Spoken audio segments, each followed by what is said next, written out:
puji Tuhan. Wah, shalom para sahabat penyembah kantoran, worshipper dimanapun Anda berada. Wow, keren banget. Kita tadi udah cek, pastikan bahwa kita sama-sama sehat, sudah negatif, jadi waktunya kita ngelepas masker. Jadi dari awal kita sudah standar sama prokes.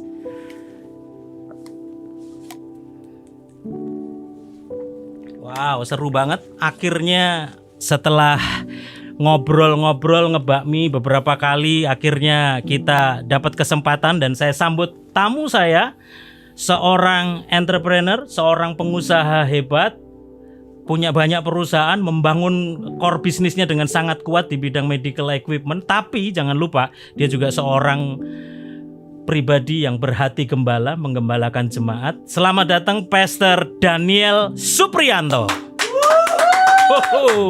Finally you are here, Pak. Yes, finally ya. After beberapa momen kita bersama, Gitu ya? kita akhirnya saya bisa menjejakkan kaki saya ke tempat Bapak. Ya, ini satu Anyway, thank you banget ya. Thank you Yep. banget udah sempetin Sama-sama. datang dan Sama-sama. kita ngobrol-ngobrol di podcast kita. Saya kasih judul podcast kita hari ini, teman-teman sahabat worshipper, tetap tegar di masa sukar, makin eksis di masa sulit. Nah, ini orangnya nih. Kita mau kulik, kita mau gali lebih lagi. Shalom, seneng banget, welcome. Shalom, di Pak Yosua. di gubuk kita ini yang ya kita rindu. Intinya gini, Pak Daniel, kita membangun channel ini supaya kita bisa menginspirasi, kita memberkati banyak orang melalui ya nilai-nilai yang kita hidupi, bukan hanya di dalam dunia pelayanan tapi dalam marketplace. Kita sama-sama pengusaha, kita membangun bisnis kita, tapi bagaimana kita bisa spread a positive vibe, memberikan nilai-nilai inspirasi kepada banyak orang melalui apa yang kita hidupi. Jadi sebelum kita ngobrol-ngibril lebih jauh nih, boleh cerita dulu dong gimana latar belakang, asalnya dari mana, dan kenapa bisa sampai terjerembab di dalam dunia medical equipment ini. Gimana ceritanya? Silakan Oke. Pak Daniel. Ya, sekali lagi saya bersyukur ya bisa hadir di sini.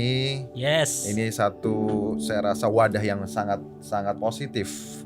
Apalagi di tengah masa pandemik, bukan kita terlena dan kita terjatuh, tetapi kita perlu bangkit dan terpenting juga kita harus spread the positive thought ya, yang salah satunya diinisiasi oleh Boksu Bapak Yosuayan. Biksu Ya. Tong emang Boksu kan? Boksu. Boksu dan bosku ini. Ya, saya cerita sedikit ya sesuai dengan pertanyaannya Bapak Yosua. Awal mula memang saya punya passion dalam bidang kesehatan. Ya. Sejak saya di bangku pendidikan, sekolah, saya suka sekali dengan hal-hal yang berbau kesehatan. Ya, dulu kalau kita belajar kan namanya biologi. Ya. Ya, kimia. Ya. Nah, itu yang saya gelutin. Waduh, Ya, ini seru nih. Dari dulu udah seneng biologis berarti ini ya. Dulu sudah senang Beda nih biologi. antara biologis sama biologi. Biologi itu prosesnya, biologi ya objeknya ya. Ceknya. Jadi gimana? Mulai akhirnya bisa langsung ke medical memang dari passionnya dari awal ya. Pertama dari passionnya, Oke. tetapi kan passion itu sudah ada. Tetapi dalam kurun waktu yang saya jalani itu kan bisa saja mulai bergeser ya karena lingkungan. Oke. Tetapi karena passion itu tetap ada, ya ternyata saya kembali lagi dalam bidang kesehatan.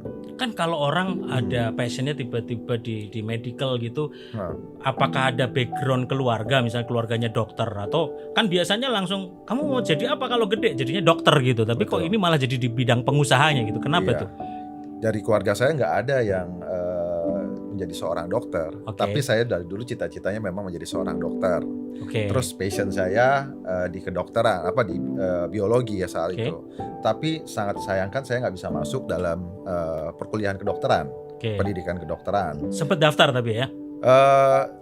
Tidak berani daftar. Tidak. Karena biaya kan cukup besar ya, bukan Itu cukup ya. bagi tapi sangat Besar, besar bagi ya. saya waktu itu, bagi keluarga saya. Jadi saya nggak lanjutkan, malah berubah ke pendidikan yang lain. Ya.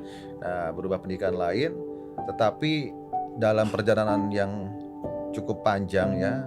4 tahun setelah saya lulus dari kuliah, sebenarnya nggak sampai lulus ya, tapi setelah stop kuliah 4 tahun kemudian saya akhirnya menemukan dunia kesehatan ini kembali lagi, yaitu lewat pekerjaan, dunia pekerjaan. Saya coba apply dan ternyata diterima dan masuk. Itu mulai awal muasalnya. Jadi saya masuk awalnya di mulai kerja Ya, di perusahaan di bidang medical equipment juga gitu ya. betul. Dan akhirnya ternyata ketika membangun usaha, usahanya nggak jauh-jauh dari apa yang dikerjakan ketika jadi karyawan dulu gitu ya. Betul. Wah, kita ini tos dulu dong. Ini sama. Sama ya. Sama. Nggak jauh-jauh ketika Iya. kita mulai kerja gitu ya. Nah, tadi sama nih kita berada. Jadi kita ini, saya juga sama nih, dulu kan kerja di bidang sound system, akhirnya ketika memulai usaha sendiri nggak jauh-jauh dari sound system gitu ya. Nah, boleh cerita nggak awal mula ketika mulai setup pertama kali Global Medic Persada? Gimana itu ceritanya itu? Iya, perusahaan ini di setup tahun 2012. Oke. Tapi karena kita di bidang distribusi kesehatan perlu kan ada sertifikat distribusi. Ya. Nah, itu memang memakan waktu cukup lama, 6 sampai 7 bulan. Oke. Sehingga sebenarnya really activity-nya itu di awal tahun 2013. Oke. Ya. Ya, karena berbekal pengalaman, berbekal channel, Mhm. ya tentunya saya memberanikan diri untuk membuka perusahaan ini. Tapi kan namanya perusahaan juga, untuk membangun satu perusahaan diperlukan capital ya. Ya, capital ini juga hal dasar dari seorang pengusaha. Sure. Nah, itu juga membutuhkan satu pengorbanan ya dari kita, bukan karena kita spekulasi, tetapi karena kita melihat jauh ke depan. Ya. Ya, ini perusahaan akan bisa berhasil. Pasti penuh dengan perhitungan. Ya. Ya, kecuali kalau kita melangkah maju tanpa perhitungan, namanya itu spekulasi. Ya, tapi sorry nih, Iya. ada support dukungan dana atau capital dari keluarga, dari orang tua nggak waktu awal? Tidak ada. Jadi Oh, iya. Wow. dari awal pasti kita dari sendiri. Jadi Ya. dulu kami dan istri mengumpulkan uang untuk membeli rumah. Nah, Ya. rumah yang kami tempati, kami jual untuk modal dasar dari perusahaan itu. Oke. Iya, Jadi ya, benar-benar awal-awal. dari modal sendiri lah ya, Modal sendiri. sama keluarga, pokoknya bersama istri gitu ya. Yes, betul. Ya. Betul. Nah, tahun 2012, 2013 mulai aktivitas. Nah, memang dari sejak awal kita sudah menjual produk-produk yang berhubungan dengan pernafasan, seperti ventilator, pasien monitor. sip. Jadi itu ada core bisnis kita yang pertama. Waktu awal sudah mainnya ventilator. Iya, Wah. betul. Nah, inilah sahabat workshipper, makanya saya kasih judul tema kita hari ini, tetap tegar di masa sukar, makin eksis di masa krisis. Kenapa? Karena ini seru nih pengalaman Pak Daniel ini. Siapa sih yang ngerti dan siapa yang berharap tiba-tiba ada pandemi terjadi? Nah, bro, sekarang sorry ya, jadi supaya kita lebih cair aja Iya. kita. Bra-bro Akrab aja ya. gitu. Jadi ini seru banget nih. Nggak ada satupun yang nyangka ada pandemi, dan core bisnisnya dari awal ternyata ventilator. Jadi ketika banyak perusahaan struggling di masa sulit, masa pandemi seperti ini, tapi perusahaan Bro Daniel ini justru semakin berkembang pesat karena justru peralatan medis yang sedang amat sangat dibutuhkan. Bahkan kita kebayang kan kemarin waktu puncaknya Delta misalnya gitu ya, sampai tabung oksigen krisis, lalu kurang ventilator, dan itu bisa sharing dong. Apa pandangan Pak Daniel ini tentang ini, kan kayak blessing in disguise gitu ya. Berkat tak terduga itu kok bisa begitu gitu. Apa pandangan Pak Daniel mengenai hal ini? Ya, saya coba sambung tadi ya. Sejak awal kan perusahaan kita sudah memang bergerak di kesehatan, Ya. dan kita sudah memang menjual, mendistribusikan produk-produk pernafasan, ventilator. Tapi kalau kita tidak lakukan dengan setia, Ya. kita menyerah, pasti di dalam perjalanan perusahaan kan ada up and down ya. Ya. Tapi saat kita lagi down, kita terus running. Oke. Ya, coba bayangkan saat itu saya tuker nih bisnis saya.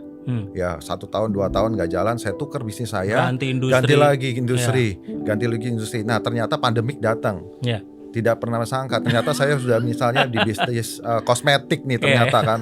Nah jadi memang satu value-nya adalah kita harus lakukan dengan setia. Persistence ya. Persistence, betul, itu kata yang tepat. Jadi ya bisnis apa yang kita lakukan, kita perlu lakukan dengan setia. Walaupun saat ini belum menemukan jalan yang terbaik, tapi lakukan terus. Kita tidak pernah tahu kapan saatnya kita akan meraih hasil. Jadi mungkin bahasa saya itu kita nggak pernah tahu aha momennya gitu ya. Tapi tiba-tiba ketika sesuatu Tuhan izinkan terjadi itu jadi aha momennya gitu. Ketika ventilator dicari banyak orang, tabung dicari banyak orang, you are there gitu dan betul. Anda ada di situ gitu ya. Betul Dan sekali. Bukan berarti jangan salah sahabat worshipper, ini bukan mengambil kesempatan di dalam kesempitan. Kita tidak ada satupun yang berharap ada pandemi ini. Tapi satu hal, nilai tentang persistence itu penting banget. Karena Anda persistence, Anda setia dengan apa yang Anda kerjakan, sehingga Tuhan kasih aha momennya, dan pandemi ini salah satunya. Betul, ya. Jadi saya setuju sekali, kita tidak mengambil kesempatan dalam kesempitan, malah kita kembangkan ini. Ya, kembangkan ini. Perusahaan kita bukan hanya menjual ventilator. Akhirnya karena pandemi kita harus menjual produk-produk yang berhubungan dengan COVID juga. Oke, apaan tuh kira-kira tuh? Contoh, jadi di awal pandemi, sebelum pandemik masuk malah ya, Januari tahun 2020 masuk ke Indonesia, maksud saya Januari tahun 2020 kita sudah mengakuisisi satu perusahaan yang bergerak di disinfektansi. Sanitizer, disinfektansi. Saat itu belum ada pandemik. Sebelum pandemi ya? Sebelum pandemik. Jadi momen yang sangat pas. 3-4 bulan kemudian kita masuk, orang-orang cari sanitizer gitu ya. Saat itulah sanitizer dan disinfektan sedang. What a blessing ya. Jadi bukan hanya dari blessing in disguise itu, tapi ternyata ada perencanaan dan juga ada arahan yang tepat dalam bisnis. Jadi kita perlu, ya tentunya sebagai entrepreneur, kita tidak melupakan ada wangsit dari atas, ada petunjuk, pewahyuan dari atas. Kita harus hidup dalam doa sehingga kita bisa mengerti apa yang akan terjadi. Ini keren banget nih. Jadi nilai-nilai yang pertama persisten, lalu yang kedua mendengar suara Tuhan. Jadi kadang-kadang kita ini bisnismen kan kita butuh feeling ya. Dan kalau kita bisnismen yang cuman berdasar kepada nilai-nilai duniawi, feelingnya tuh cuman feeling dunia gitu. Tapi kalau kita melekat, kita dengar suara Tuhan, itu jadi sebuah tuntunan gitu ya. Jadi sebuah tuntunan. Kalau orang Chinese bilang hoki, orang Jawa bilang bejo gitu. Tapi orang percaya bilang blessing. Betul. Setuju sekali. Ya. Wow, keren banget ya. Jadi ketika kita hidup dalam tuntunan Tuhan, Tuhan yang bawa kita ya. Tuhan tuntun kita. Siapa yang kepikir tiba-tiba akuisisi perusahaan yang berbisnis sanitizer, dan ketika pandemi terjadi, sanitizer jadi sebuah produk yang bahkan waktu itu sempat kosong, sempat kurang gitu ya, dicari banyak orang, harganya tinggi gitu ya. Wow.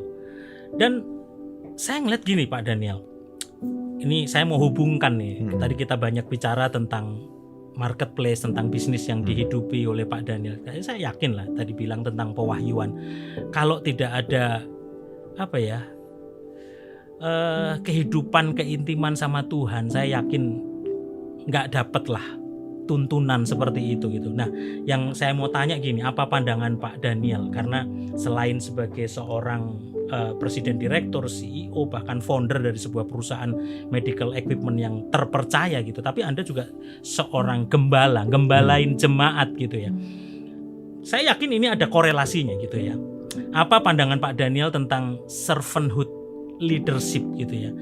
Dan saya yakin nilai-nilai itu yang Pak Daniel pakai di marketplace dalam memimpin bisnis gitu. Apa dampak servanthood leadership itu dalam kepemimpinan Anda di Global Medic? Gimana Pak? Ya, banyak tipikal pemimpin ya, cara-cara memimpin. Tapi saya sangat setuju sekali dengan kata servanthood leadership. Yes. Dan hal itu saya praktekkan dan realisasikan dalam pola kepemimpinan saya. Menurut saya dalam kepemimpinan servant leadership, value yang kita dapatkan adalah pertama itu listening, mendengarkan. Listening. Ya, kalau kita pemimpin yang bisa mendengarkan kata staf kita, karyawan kita akan mampu didengarkan juga sama mereka. I see. Ya. Ya. Dan pada saat kita punya punya kekuatan dalam mendengar, percayalah itu jadi salah satu jalan masuk untuk solusi. Wow. Because Yeah. a good communicator is Yeah. not a good speaker, but a good listener. Betul sekali. Poin guys, ini guys. Gimana? Jadi penerapan tentang seni mendengarkan itu gimana dalam penerapan kepemimpinan di Glomeda? Oke, biasanya kami biasakan dengan dua arah, kepemimpinan yang dua arah, mendengar dengan dua arah. Jadi tidak direction ke satu arah saja. Saat meeting, saat koordinasi, kita biasakan mendengar dari bawah. Oke. Ya, lalu apa masukannya? Ya. Kalau bisa mereka yang punya masalah, mereka yang memberikan solusi sendiri. Bukan kita yang memberikan solusi. Karena di situ kita bisa melihat kedewasaan dari leader di bawah kita. Wow. Jadi biasakan listening. Kalau nggak pernah kita dengarkan, kita hanya ngarahkan dengan tangan besi tanpa mendengar. Kita nggak tahu tingkat kedewasaan, tingkat kekuatan dari leader di bawah-bawah kita. Jadi banyak hal yang bisa kita dapatkan dari mendengar. Jadi seni mendengar ini lebih ke bottom up gitu ya. Betul. Bener-bener up-nya yang denger nih, masukan dari bawah gitu ya. Betul sekali. Oke. Betul Apalagi, sekali. Selain listening, kita bisa understanding tentunya, mengerti pokok permasalahan. Ya. Banyak leader tanpa mengerti pokok permasalahan yang sesungguhnya, akhirnya tidak bisa memberikan solusi yang tepat buat permasalahan itu. Setelah mendengar, kita proses, kita olah, lalu kita coba pahamin, lalu outputnya akhirnya pas. Ya. Sehingga keputusan-keputusan diambil sangat tepat untuk kemajuan perusahaan. Dan anak buah kita merasa memiliki keputusan itu ya, karena Betul. masukannya dari mereka ya. Betul. Nah, kata memiliki juga bagus. Jadi banyak karyawan itu bekerja untuk dirinya sendiri karena mereka tidak merasa memiliki perusahaan itu. Ya. Kita harus biasakan seolah-olah mereka yang memiliki perusahaan itu. Ya. Sehingga tanpa disuruh, inisiatif itu akan sangat tinggi sekali. Apa yang Anda lakukan supaya karyawan punya sense of belonging itu? Ya tadi banyak masukan yang kita bisa terima dari dua arah, terima masukan, lalu membiasakan mereka memberikan solusi sendiri. Tentunya berkoordinasi dengan kita. Ya. Ya, tadi saya katakan mereka yang punya masalah sepatutnya mereka coba berikan solusi sendiri. Ya. Coba kita dengarkan dulu. Ya. Kalau menurut kita solusinya sudah tepat ya silakan dijalankan. Jadi nggak cuman orang bisa kritik, tapi waktu dia melihat sesuatu yang nggak benar, dia harus memberikan alternatif solusi. Itu yang dibangun gitu ya. Betul. Ya. Apalagi di posisi manajer. Ya. Jadi selain dia bisa menangkap masalahnya, dia juga perlu bisa memberikan solusi untuk permasalahannya. Dan yang ketiga itu menurut saya sangat penting, developing, ya, untuk membangun. Seorang yang punya hati pelayan, pemimpin yang berhati pelayan adalah seorang pemimpin yang membangun, Ya. bukan yang menjatuhkan, bukan yang menghancurkan. Oke. Nah, seorang pemimpin yang punya hati developing ini pasti dia akan menciptakan leader yang lain. Kalau enggak, dia akan merasa tersaingi. Nah, Sehingga akhirnya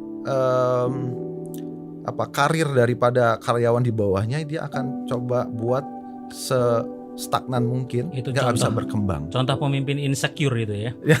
Ya itu kata-kata yang tepat saat ini ya, insecure. Nah, jadi kita harus punya hati yang besar untuk menjadikan mereka pemimpin juga. Ya. Tentunya developing juga bisa terjadi kalau kita memberikan teladan.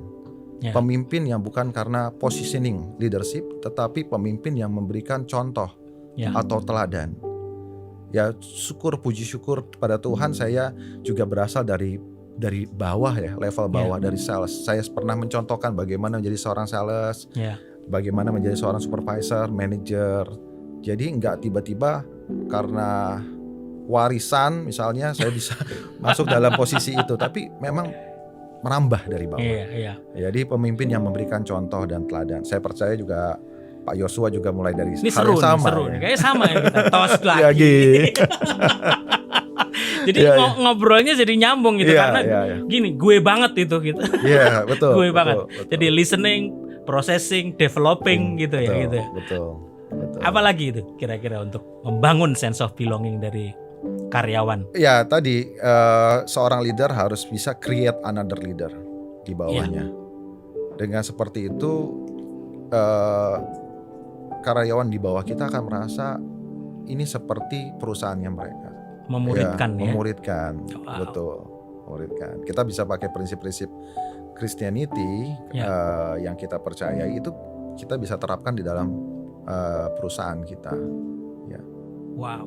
Saya lihat memang ini saya nggak tahu marketplace mempengaruhi penggembalaan atau penggembalaan mempengaruhi marketplace, tapi memang itulah kehidupan gitu ya. Ketika itu menjadi blending mix jadi satu, jadi sebuah nilai-nilai hidup kita, akhirnya itu berdampak di semua lini kehidupan, baik di pekerjaan maupun di dalam kepemimpinan pelayanan gitu ya. Nah, sekarang saya boleh mulai geser dikit nih, mulai masuk ke area pelayanan. Jadi saya nggak manggil bro lagi tapi Boksu nih, Boksu Daniel. Udah berubah.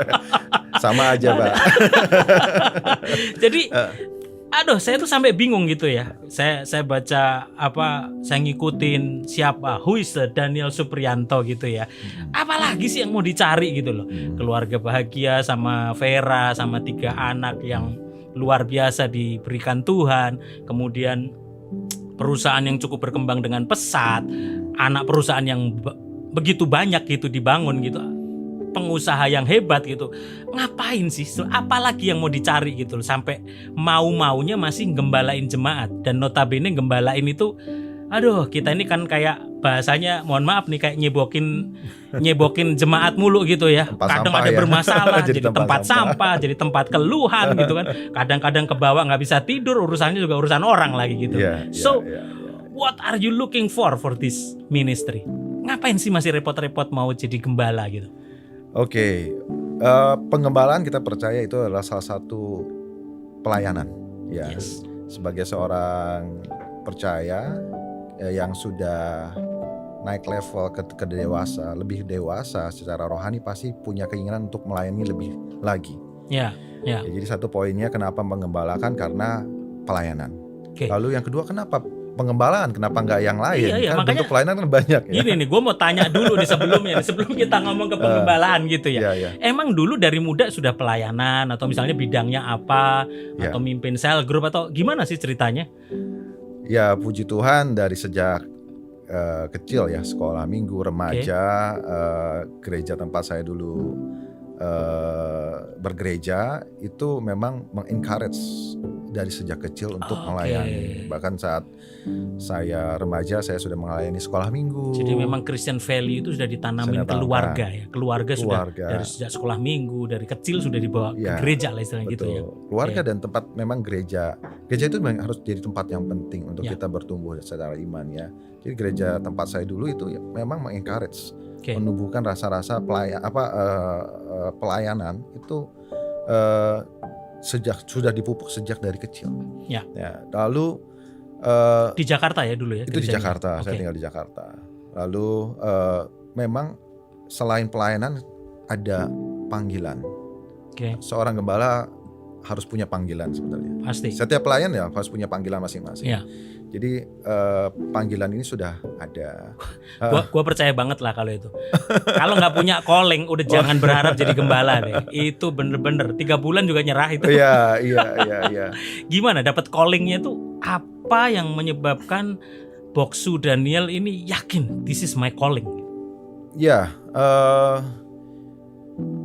dalam perusahaan ya, dalam perusahaan kita mengembangkan perusahaan, mengembangkan orang. Oke. Ya, saya rasa itu juga salah satu bentuk pengembalaan dalam workplace, Ya, dalam sambil ngeteh ya, marketplace. kayaknya mulai seru nih. Boleh. Dalam workplace, ya. Tetapi kan nggak hanya sampai di bidang materi saja. Kerohanian itu pun juga perlu kita kembangkan. Ya. Nah, itu yang saya pakai juga dalam mengembangkan penggembalaan di gereja. Jadi mengembangkan rohaninya, dan meng-create dia sebagai seorang leader di keluarganya, leader di komunitas yang lebih kecil, atau bahkan nantinya orang tersebut bahkan jadi pemimpin di gereja. I see. Jadi jiwa hati mengembalakan itu terpupuk sih Pak, sudah ada, dan sudah ada calling sebagai gembala yang menggembalakan, yang memuridkan, serta nurturing seorang jemaat atau seluruh jemaat, sehingga mereka bisa berkembang secara rohani, bertumbuh secara alami gitu. Betul. Ya, nurturing mereka gitu. Betul. Ya. Nah, audiens sahabat worshipper, saya perlu infokan gitu, beliau ini gembala dari GBI TCC, Transform Community Church ya, di Puri Mansion, Jakarta Barat gitu. Nah, mulai menggembalakan itu sendiri dari tahun berapa? 4 tahun yang lalu. 4 tahun yang lalu. Langsung di Puri Mansion itu, di tempat itu ya. Januari, sebentar lagi, seminggu kemudian, seminggu akan datang saya anniversary tepat 4 tahun. Tepat 4 tahun menggembalakan. Nggak, gue tanya jujur ini 4 tahun ini nyesel atau gimana nih? Ya, tentu tadi ada masalah mengenai menjadi tempat sampah lah, tempat keluhan lah. Tetapi itu yang mendewasakan gembala, yang membentuk jiwa gembala dan memurnikan motivasi. Ya, kalau motivasi kita salah, 4 tahun itu cukup waktu yang sangat lama. Iya. Tapi saya berasa 4 tahun itu seperti baru 1 tahun yang lalu. Gitu ya. Sementara jemaat merasa diberkati dengan pelayanan Boksu Daniel, tapi tanpa sadar sebetulnya Anda sendiri merasa justru diberkati sekali ketika Anda menggembalakan gitu. Itu sehat sekali. Betul. Cirinya adalah ada damai sejahtera. Damai sejahtera. Ya. Kalau nggak ada damai sejahtera dalam hati kita, maybe itu bukan panggilan kita. Ya. Tapi saya tetap lakukan itu tentu dengan kekuatan dari Tuhan yang memampukan kita. Gembala itu tetap ada ujiannya. Dukungan dari Bugem Vera gimana ini? Support sekali ya? Iya, karena masih muda, kita panggil dia Cigem ya. Dukungannya luar biasa sekali, karena gitu ya? Pas pertama kali menjadi gembala pasti harus punya dukungan dong. Gue ketemu pertama kali saya kira malah dia guru sekolah minggu. Ternyata Cigem gitu. Ya, jadi dukungannya sangat berarti sekali. Dan sejak awal memang sudah support gitu ya. Betul, kan memang gembala itu harus perlu dukungan. Kalau nggak boleh Pak gitu. Iya, penting banget itu. Nah, kita masuk lebih dalam lagi tentang nilai-nilai di dalam penggembalaan nih, karena ya as we know ada begitu banyak pengajaran sesat di luar sana, ada begitu banyak. Waduh, sekarang mah kita seru kali ya, kita kalau ngikutin ada gereja palsu, ada pastor in style, ada banyak banget. Tapi saya ngeliat itu positifnya gitu. Itu menjadi sebuah trigger, menjadi sebuah warning, menjadi sebuah sign buat kita untuk kita terus evaluate gitu kan. Kita supaya kita ada dalam satu pengajaran yang benar gitu yang. Kan saya lihat Boksu Daniel ini nggak cuman sebagai pengusaha, tapi sahabat worshipper, jangan salah nih, di hadapan saya ini seorang doktor teologi gitu. Dari STH sampai MTH dan sampai doktoralnya sudah achieve nih. Jadi sampai belajar, sampai spend waktu, saya yakin juga itu tenaga, semuanya itu kan terkuras habis gitu. Saya baru S2 di teologi gitu aja, saya inget banget itu kelar kerja harus dari Sunter Karawaci everyday gitu, rasanya udah ngap-ngapan banget gitu. Apalagi sampai doktoral gitu. Itu pasti butuh effort dan juga sekali lagi itu persistence yang luar biasa sampai bisa kelar. Nah, pertanyaan saya gini Pak Daniel, Apa pandangan Pak Daniel tentang perlunya pengajaran yang benar di dalam gereja saat menggembalakan ini, dan bagaimana pandangan secara visi GBI TCC tentang pengajaran? Gimana tuh? Ya, saya setuju sekali. Pengajaran itu menjadi hal yang sangat berharga. Ya, sebagai sebuah gereja itu bukan hanya hanya event organizer saja, ada ibadah saja, tetapi gereja itu harus bertanggung jawab terhadap pertumbuhan rohani dari jemaatnya.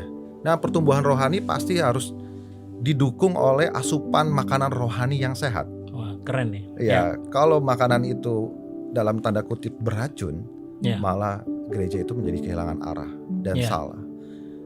Yang kita percayai ya, ada satu quotes, ada ayat yang berkata, awasilah dirimu dan awasilah ajaranmu, dan bertekunlah dalam semuanya itu. Sehingga kita dapat membangun diri kita dan membangun orang yang mendengarkannya. Nah, oleh sebab itu saya bertekun belajar, karena saya perlu belajar juga. Bukan semata-mata mengejar title, tetapi perlu memperlengkapi diri saya, untuk mengawasi ajaran saya, dan juga untuk memberikan masukan-masukan dan rohani, asupan rohani yang sehat untuk jemaat dan untuk diri kita sendiri. Dan di gereja kami itu ada bidang pengajaran juga, Pak. Karena kami concern juga terhadap pengajaran ini. Jadi ada bidang pengajaran yang isinya itu untuk memfilter pengajaran-pengajaran, merekap pengajaran-pengajaran, bahan pengajaran, sehingga semuanya quality controlnya jalan gitu loh, Pak. Ini beda, sahabat worshipper. Kalau kita ngobrol sama pendeta keluaran, bukan pendeta kejadian. Karena kan banyak pendeta kejadian ya. Aduh, karena passionnya, kayaknya gue demen nih jadi gembala, kayaknya gue demen musik nih gitu. Akhirnya ada banyak pendeta kejadian di mana nggak terlalu concern, nggak terlalu memperhatikan hal-hal tentang pengajaran, karena toh yang penting khotbah lucu, toh yang penting khotbah motivasi-motivasi. Orang kan sekarang jemaat suka yang enteng-enteng, remeh-temeh, yang penting pulang happy gitu kan, gitu ya. Nah, apa pandangan Pak Daniel mengenai fenomena gereja seperti itu? Ya, style ya, mungkin tadi yang enteng itu bisa diartikan sebagai style juga, cara, tetapi harus berbobot. Bobot harus disertai dengan style, cara penyampaian. Kalau ada bobotnya tetapi cara penyampaiannya juga kurang, ya memang kurang menarik ya. Tapi juga jangan terlalu banyak gimmick style tetapi bobotnya nggak ada, intinya nggak ada, dasarnya tidak ada. Jadi ya saya mengingatkan kembali juga pada pengajar-pengajar ya, pendeta-pendeta, agar tetap perhatikan ini pengajaran itu. Keseimbangan itu perlu ya, balance. Betul, ya. Betul. Kita bukan motivator, tapi kita adalah pendeta ya, gereja yang punya tanggung jawab, bukan kepada orang itu tapi kepada Tuhan. Dan mungkin itu yang menjadi motivasi seorang Daniel Supriyanto gitu loh, untuk sekolah, menggali dan belajar tentang teologi. Tapi saya lihat ada pernah kuliah di BINUS juga, itu gimana ceritanya tuh dulu di BINUS gitu? Ya. Jadi tadi ya saya sempat katakan karena tidak berhasil kuliah kedokteran, akhirnya saya kuliah di manajemen ekonomi. Oh, di BINUS itu manajemen ekonomi. Manajemen ekonomi selama 3 semester saja. Oh, 3 semester? Nggak lanjut? Kenapa? Nggak lanjut. Pertama, tidak sesuai dengan passion. Kedua, karena manajemen ekonomi erat sama sales ya. Jadi saya sudah sambil bekerja, jadi sudah melupakan lah untuk menyelesaikan teori salesnya. Gue udah langsung kerja nih, ya, gitu langsung ya. praktek jadinya. Gitu ya. Gitu. Ya tapi bagus lah, ini sahabat worshipper, at least kita tahu tak ada gading yang tak retak. Dari kemarin ngobrol, bahkan tadi kita briefing, kita ngobrolin, gue bingung cari gitu, ini orang masa berhasil semua sih gitu. Tapi sekarang kita bisa lihat bahwa ada kegagalannya, sekolah nggak lulus gitu, dan akhirnya sekarang malah keterusan. ini jadi sampai drop out karena nggak sesuai passion gitu ya. Dan akhirnya malah terjerembab di dalam sekolah teologi malahan gitu. Betul, S1, S2 sampai doktoralnya S3 selesai gitu. Terus pertanyaan saya gini nih, apalagi sih yang mau dicari gitu, repot-repot amat gitu, sekolah teologi atau apa. Itu tadi apakah cuman ngejar titel atau cuman pengakuan atau apa sih sebetulnya? Dasarnya awal itu apa? Ya, dasar Kenapa awal teologi saya gitu? perlu diperlengkapi. Diperlengkapi. Oke. Diperlengkapi. Itu sih dasar paling utamanya, diperlengkapi. Karena buka gereja itu bukan seperti buka perusahaan ya. Ya. Tapi buka gereja itu tanggung jawab kita kepada Tuhan. Ya. Sebab itu kita perlu diperlengkapi. Orang-orang yang ada di sekretariat atau di kepala bidang itu juga perlu diperlengkapi dengan materi yang berbobot. Oke. Untuk itulah saya mengambil title ya, sampai ya saya tempat kuliah saya itu di Yogyakarta. Oke. Saya masih ingat kalau S3 itu saya harus terbang ke sana. Gitu ya. Jadi nggak cuma dosen terbang nih, mahasiswa terbang. Mahasiswa ya? terbang. Ya, untuk kejar itu. Kelar kapan itu? Dan mulainya kapan? Waktu mulai dari S1 teologi itu? S1 teologi itu, karena saya melanjutkan yang manajemen ekonomi jadi tahun 2016 ya. Oh, 2016 begitu. 2016. Itu langsung masuk ke Sorry, teologi. saya angkatan 2015, lalu lulus tahun 2017 sudah lulus. Oke. Lalu saya lanjut lagi ke pendidikan, master pendidikan. Jadi ada 2 master. Oke. Master pendidikan Kristen dan master teologi. Oh, jadi sampai masternya pun 2 gitu. Iya. MPDK dan MTH berarti Betul, ya. iya. Oke, Iya. oke. Ya, kalau dokternya baru tahun lalu saya lulus. Oh Tahun gitu. 2021. Jadi ini pelampiasan aja lah ya. Karena dulu nggak bisa masuk dan takut masuk ke kuliah dokter. Jadi ya sudah deh, doktor saja. Gitu. Meleset sama E aja ya. Aduh gitu ya. Tapi kebayang gitu dengan Glomeda dan banyak anak perusahaan yang lain, mimpin banyak perusahaan, kemudian juga gembalain yang saya tahu banget lah itu problematika dan masalahnya itu banyak sekali. Boleh sharing dong gimana bagi waktunya itu? Gimana bagi waktu sama keluarga, anak-anak juga butuh perhatian. Lalu pelayanan, bisnis yang kadang-kadang juga loadnya juga cukup tinggi gitu. So how do you arrange your time? Saya membagi menjadi 3 klaster ya, kalau seperti itu ya. Jadi klaster kayak waktu. COVID aja nih. Klaster waktu buat keluarga. Oke. Karena saat dengan keluarga kita harus benar-benar fokus dengan keluarga. Yes. It is not matter of the quantity, but the quality. Quality ya. Waktu yang berkualitas. Ya. 2 jam waktu dengan keluarga, tapi tidak berkualitas. Semua pegang handphone, main game gitu. Betul. Ya. Setengah jam berkualitas itu mengandung banyak makna, arti. Jadi dibagi dengan 3 klaster dari bidang kehidupan saya. Dengan keluarga, setiap pagi ya 80% saya pasti menghabiskan waktu dengan istri saya untuk makan, sarapan, dan ngopi. Jadi sebelum datang ke sini saya udah ngopi juga. Itu sudah kebiasaan yang berulang-ulang. Dan itu menurut saya adalah momen antara suami dengan istri. Iya, makanya saya nggak siapin kopi kan. Iya. Kalau gitu ngeteh dulu lah gitu. Betul, oke. Gitu. Jadi waktu sama istri di pagi hari sama keluarga, anak-anak juga pas siap-siap sekolah ya. Antar anak sekolah. Oh really? Iya. Gitu ya, bukan driver lah ya. Enggak. Antar sendiri. Ada driver, tapi saya ikut untuk anterin anak sampai sekolah. Dan itu kan quality cukup pagi ya, jam 7 7 pagi, jam 7:30 pagi, tapi tetap saya lakukan untuk keluarga. Dan untuk bisnis, karena tadi ya punya prinsip leader create leader, jadi sudah ada leader-leader yang memimpin dan membuat sistem di dalam perusahaan. Middle management udah jalan lah ya. Middle management sudah jalan.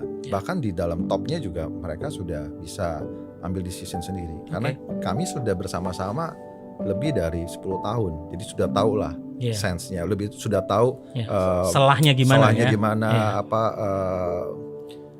pilihannya yang mana, itu sudah tahu. Dan untuk lini bisnis yang baru juga sama. Saya mempercayakan kepada leader yang sudah bersama-sama dengan saya sebelumnya. Gitu. Dan untuk bidang dalam gereja, di gereja itu sudah ada harinya. Pastikan gereja itu ada di hari Minggu, Selasa, dan Sabtu. Tapi kan namanya orang konseling kan nggak tunggu waktunya ya. Iya, Kadang-kadang panggil saya dan saya siap gitu ya. anytime dihubungin untuk bersama dengan jemaat. Luar Ya. biasa ya. Sudah pengusaha tapi juga cowok panggilan juga gitu ya. Untuk konseling tetap ready gitu loh, Ya, gitu loh. ya, Itu ya. butuh hati itu. Betul. Ya memang tinggal diatur waktunya, jamnya, tapi Ya. harinya tetap sama. kayak Dan gitu. itu tetap Anda berikan prioritas ya buat Ya, jemaat yang Ya. membutuhkan waktu Anda gitu betul. ya. Wow. Keren sih. Jadi karena memang ya time management ini kan yang sering penting dan banyak miss di Ya. banyak pengusaha. Mungkin bisnisnya hebat, entrepreneurship-nya hebat, tetapi keluarganya berantakan. Atau kalau enggak, ya enggak jauh, ya enggak deket sama Tuhan gitu. Akhirnya semakin jauh hidupnya sama Tuhan. Atau keluarganya harmonis banget, tapi ya kalau bisnisnya enggak jalan kan kekurangan terus juga lama-lama ada masalah keluarga juga gitu kan. Betul. Ada juga yang sibuk dengan pelayanan hebat sekali, namanya harum, seakan-akan hebat di panggung, tetapi di balik panggung ternyata ya nggak bisa membangun keluarga yang baik. Kemudian ketika pandemi terjadi karena dulunya habis sibuk dengan pelayanan, gereja akhirnya nggak ada, akhirnya bingung sendiri, Betul. kehilangan pos utama dari pendapatannya gitu. Nah ini kan masa-masa pandemi ini betul-betul ya saya lihat memurnikan begitu banyak hal. Dan pandemi ini juga terjadi sebuah shifting besar-besaran. Ada disruption yang luar biasa terjadi gitu. Nah ini yang saya mau tanyakan itu. Apa pandangan Bro Daniel nih tentang disruption yang terjadi di semua lini, baik itu industri, baik itu bahkan keluarga. Kan dulu nggak sekolah, anak-anak nganterin sekolah, sekarang online gitu ya. Maksudnya di online gitu. Betul-betul itu disruption juga loh. Kita harus nemenin ngajarin mereka gitu ya. Kemudian juga disruption di gereja. Biasanya dulu onsite, ketemu bareng-bareng, hahaha bersama-sama. Sekarang harus online. Nah, apa yang seorang Boksu Daniel siapkan dan pandangan Anda mengenai disruption yang terjadi ini di semua lini? Ya, disruption ini tidak bisa kita hindari ya. Itu pasti terjadi. Tapi bagaimana kita beradaptasi dengan disruption ini? Okay. Kalau di bisnis, karena memang saya bergelut di bidang kesehatan, disruptionnya pas ya malah, pas ramenya di situ malah. Iya, disruptionnya tidak, tetap ada Pak, tetap ada tapi tidak masif. Adanya positif karena permintaannya tinggi gitu kan? Iya, tapi saya perlu juga jelaskan ya, di awal pandemik malah permasalahan itu supply chain. Oke. Karena kan di luar negeri udah tutup duluan ya. Oke. Jadi manufacturer pabrik-pabrik itu udah tutup duluan. Ya. Lalu penerbangan juga terbatas. Oke. Kalaupun ada harus dia transit beberapa kali. Iya, waktu itu kan import kita juga lagi rada Sulit. susah banget gitu kan. Belum lagi betul. global shortage Supply. yang IC, DSP sekarang lagi susah gitu ya. Betul. Oke, itu disruptionnya ya. Ya, disruption terjadi. Tapi ya is well managed ya kan. Saya rasa understanding dari customer dan beberapa penyesuaian di perusahaan itu bisa mampu menghadapi disruption yang terjadi. Di gereja juga pasti ada disruption ya Pak. Nah, ya. itu yang Dari menarik, online, dari Gimana onsite tuh? menjadi online, ya kita perlu bersiap sih. Dan oleh sebab itu di gereja kami perlu beradaptasi, maksud saya di gereja kami saat ini yang tadinya kita tidak memikirkan sosial media atau digital online digital and so on, sekarang kita memikirkan itu. Ya. Kepengurusan kita ada bidang khusus untuk Social media. sosial ya. media. Digital ministry gitu. Betul sekali.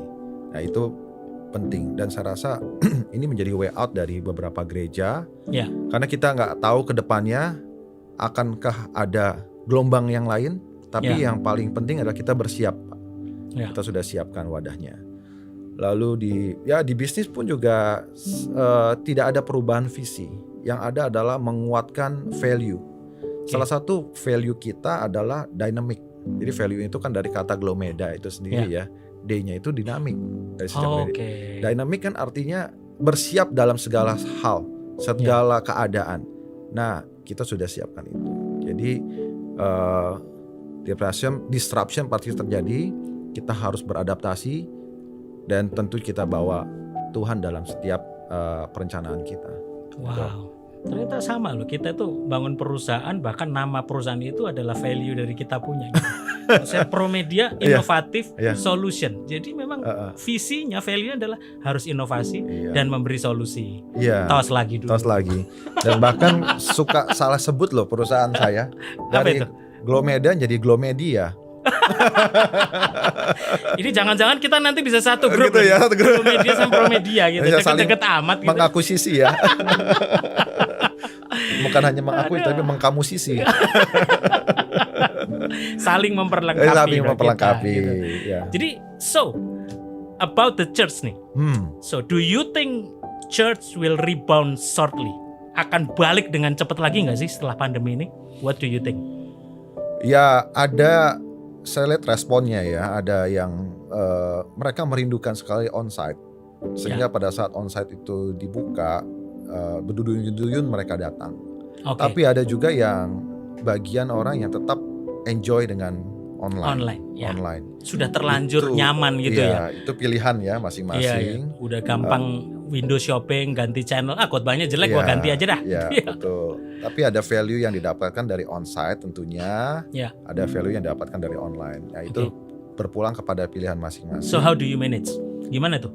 Ngaturnya dengan kan itu pasti ada kubu-kubu itu gitu kan, ada muncul di tengah jemaat gitu kan, ada yang aduh gua kangen nih, karena pada dasarnya kita ini adalah makhluk sosial dan saya yakin kebutuhan untuk mingle, untuk social life sama teman, berkomunitas itu menjadi sebuah kebutuhan. Ya ibadah online itu bukan berarti meniadakan komunitas ya. Kita kan bisa bertemu di lain hari ya kan, karena ibadah itu bukan hanya hari Minggu. Komunitas itu bukan hanya hari Minggu, tapi bisa juga di hari-hari yang lain. Jadi kita tetap bertemu dengan mereka, mungkin nggak dalam jumlah yang besar, atau mungkin via Zoom juga gitu ya.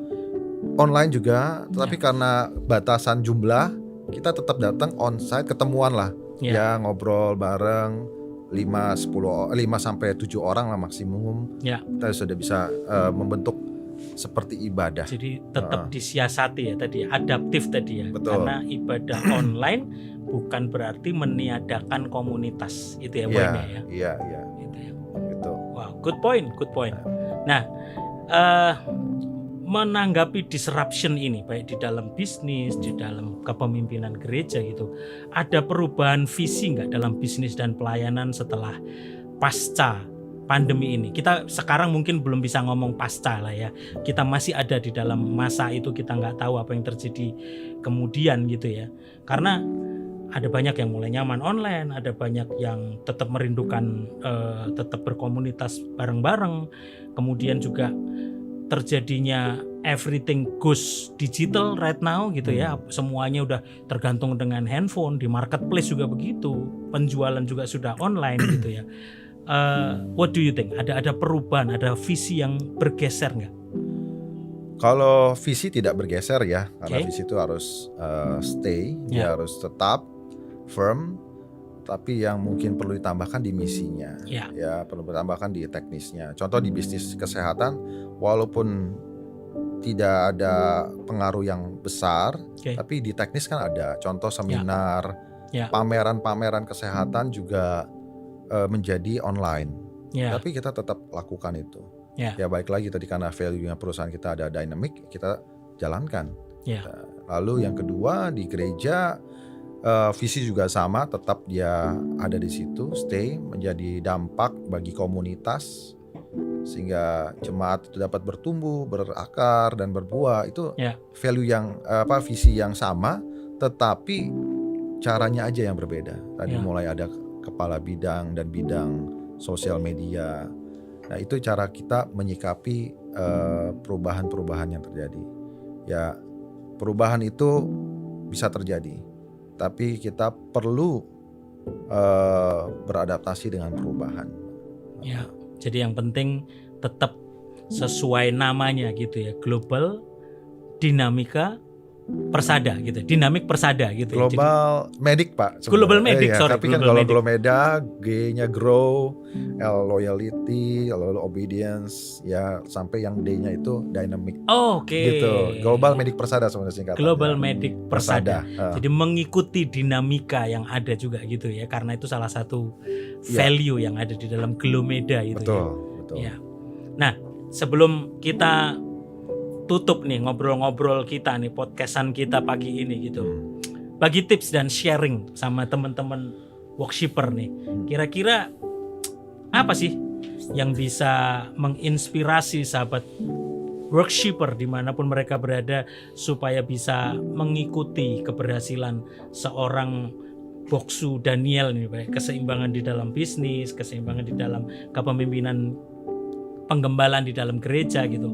Apa yang boleh di-share sama teman-teman worshipper? Oke, jadi yang saya bisa share, ada satu kata yang saya benar-benar menjiwai ya, kata itu, do the best and God do the rest. Ya, jadi lakukan yang terbaik dan Tuhan akan juga melakukan yang terbaik buat kita. Jadi kita lakukan semaksimal mungkin, totalitas 100% apa yang menjadi tanggung jawab kita. Tentunya dalam menjalankan kegiatan kita pasti ada faktor yang tidak bisa kita handle, namanya faktor X. Nah, itulah bagian daripada Tuhan kita. Dia yang akan mencarikan jalan, memberikan jalan untuk kita. Dan yang kedua, value yang lain adalah sama seperti value dari servant leadership.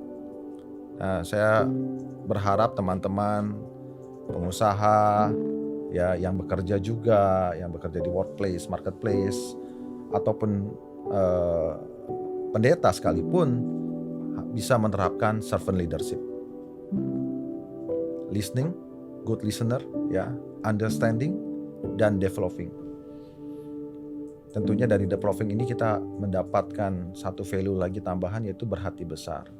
Saat kenyataan tidak sesuai dengan perencanaan, kita harus punya hati besar karena kita berserah juga kepada Tuhan kita. Wow, keren banget closing statementnya dari Bapak Pendeta Daniel Supriyanto. Nggak cuman sebagai gembala, tetapi beliau adalah seorang entrepreneur muda yang menjadi berkat dan menginspirasi banyak orang. Kita bisa belajar banyak hal, listening, understanding, developing, dan jangan lupa memuridkan, leader, creating leader.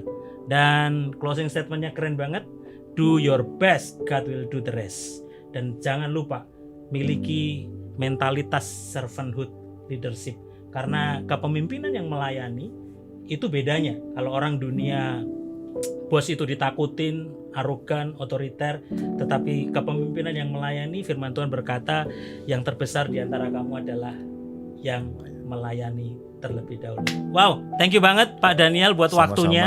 Saya sangat diberkati sekali, dan saya percaya sahabat worshipper, penyembah kantoran, pas banget pokoknya nih gua ngundang tamu saya ini penyembah kantoran. Kantoran tapi juga seorang penyembah yang luar biasa. Dan kiranya diskusi kita, ngobrol-ngibril kita di podcast ini bisa memberkati banyak orang.